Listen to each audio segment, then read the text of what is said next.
திறப்பிலே 5 நிமிடங்கள். கிறிஸ்துவுக்குள் மிகவும் பிரியமான என் அன்பு சகோதர சகோதரிகளே, திறப்பிலே 5 நிமிடங்கள் என்கிற இந்த ஜெப நேரத்தில் என் அன்பு சகோதர சகோதரிகள் உங்கள் அனைவரோடு கூட இணைந்து ஜெபிக்க கர்த்தர் பாராட்டின கிருபைக்காக ஆண்டவருக்கு நன்றி செலுத்துகிறேன். இன்றைக்கும் ஒரு முக்கியமான காரியத்திற்காக நாம் ஜெபிக்க இருக்கிறோம். ஈரானுக்கும் இஸ்ரேலுக்கும் இடையிலே தொடர்ந்து போர் நடைபெற்று கொண்டிருக்கிற சூழ்நிலையில் தற்போது ஈரானில் உள்ள ஹார்முஸ் என்று சொல்லப்படுகிற ஜலசந்தியை ஈரான் மூடிவிட்டது.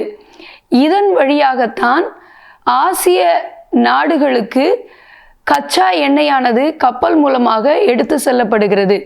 அநேக ஆசிய நாடுகளுக்கு இதன் மூலமாகத்தான் கச்சா எண்ணெய் எடுத்து செல்லப்படுவதனால் இது மூடப்பட்டது நிமித்தமாக தற்போது 700க்கும் அதிகமான கப்பல்கள் அணிவகுத்து நின்று கொண்டிருக்கின்றன. இதை தாண்டி சென்றால் இந்த கப்பல்களுக்கு தீ வைத்து விடுவோம் என்று சொல்லி ஈரான் மிரட்டி இருக்கிறது.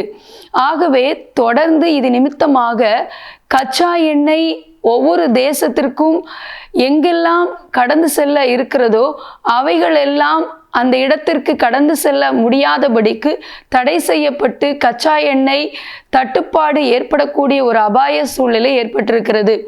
இந்தியாவும் சீனாவும் வளைகுடா நாடுகளை அதிகமாக கச்சா எண்ணெய்க்கு நம்பி இருக்கிறது. இப்படி இருக்கிற சூழ்நிலையில் தற்போது இந்த நிலையிலே நம்முடைய இந்தியாவிலும் இதற்கான தட்டுப்பாடு அதிகரிக்கலாம் என்று கூறப்படுகிறது. இதை குறித்த செய்தி நான் உங்களுக்கு வாசிக்க விரும்புகிறேன். ஹார்முஸ் ஜலசந்தி முடக்கப்பட்டுள்ளதால் உலகளாவிய எரிசக்தி மற்றும் தளவாட செலவுகள் கடுமையான உயர்வை ஏற்படுத்தியுள்ளது. கப்பல் போக்குவரத்து மற்றும் அது சார்ந்த காப்பீட்டுத்துறையின் பெரும் பாதிப்பை ஏற்படுத்தி இருக்கின்றன. அது மட்டுமல்ல, வளைகுடா கச்சா எண்ணெயை மட்டுமே பெரிதும் நம்பி இருக்கும் இந்தியா மற்றும் சீனா இதனால் கடுமையாக பாதிக்கப்பட்டுள்ளன. இதனை அடுத்து உள்நாட்டு விநியோகத்தை பாதுகாக்க பெட்ரோல் மற்றும் டீசல் ஏற்றுமதியை கட்டுப்படுத்துவது குறித்தும் ரஷ்ய கச்சா எண்ணெய் இறக்குமதியை அதிகரிப்பது குறித்தும் இந்தியா பரிசீலித்து வருகிறது. வரத்து குறைவது தொடரும் பட்சத்தில் எல்பிஜி வழங்குவதில் கட்டுப்பாடுகளை கொண்டு வருவது குறித்தும் மத்திய அரசு பரிசீலித்து வருகிறது. நிலைமையை தொடர்ந்து கண்காணித்து வருவதாக பெட்ரோலியத்துறை அமைச்சகம் தெரிவித்துள்ளது.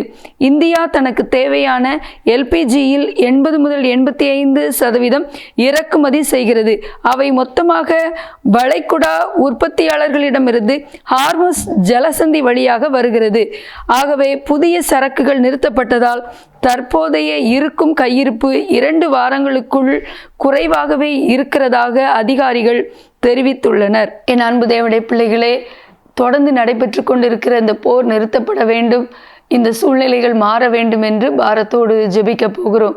ஜெபிக்கலாமா? எங்கள் அன்பின் பரலோக பிதாவே, ஆசீர்வதிக்கப்பட்ட இந்த நாளிலும் ஆண்டவரே, ஈரானுக்கும் இஸ்ரேலுக்கும் அமெரிக்காவுக்கும் தொடர்ந்து நடைபெற்று வருகிற ஆண்டவரே இந்த தாக்குதல் நிமித்தமாக ஆண்டவரே வளைகுடா நாடுகளிலிருந்து வரவேண்டிய கச்சா எண்ணெய் ஆசிய நாடுகளுக்கு வர முடியாமல் தடை செய்யப்பட்டிருக்கிறதையும் இதனால் மிகப்பெரிய விலைவாசி உயர்வு மற்றும் பலவிதமான பொருட்களுடைய ஆண்டவரே தகப்பனே இறக்குமதி ஏற்றுமதி எல்லாம் பாதிக்கப்பட்டு ஆண்டவரே ஒரு மிகப்பெரிய பொருளாதார சீர்குலைவு உண்டாயிருக்கும் என்பதையும் அதையும் தாண்டி மிகப்பெரிய ஆண்டவரே தகப்பனே இது நிமித்தமாக உண்டாகிற உயிரிழப்புகளையும் எண்ணி நாங்கள் பாரத்தோடு ஜெபிக்கிறோம் அப்பா.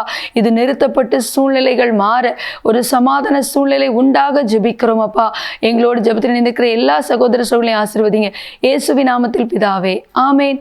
தொடர்ந்து ஜெபியுங்கள். கர்த்தர் தாமே உங்களை ஆசீர்வதிப்பாராக. ஆமேன்.